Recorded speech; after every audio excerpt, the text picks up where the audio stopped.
Le gouvernement penche à nouveau sur la situation des personnes en situation de handicap et en toile de fond, une promesse, celle de rapatrier avant la fin de l'année les personnes handicapées qui se trouvent dans des établissements en Belgique, par exemple, faute de place en France. Environ 8200 personnes sont concernées, dont plus de 1400 enfants, dont le fils de cette maman rencontrée par Anne-Livia Tolinki et Florian Chevalet dans le Loiret. Seule à la maison, Denise regarde les photos de son fils. La terrasse, devant le canal.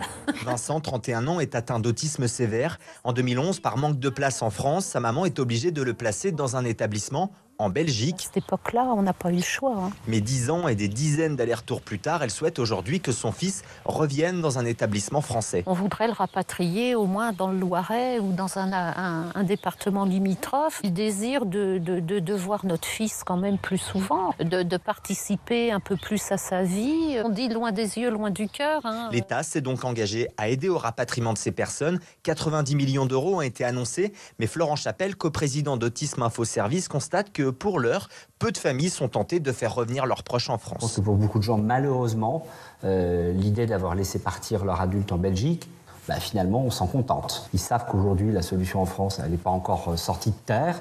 Donc maintenant, se dire, OK, je vais quitter mon établissement belge pour prendre le risque de revenir en France et de ne rien avoir, non. Plus de 8000 handicapés français sont pris en charge en Belgique. Pour l'heure, seuls 54 d'entre eux ont été rapatriés en France.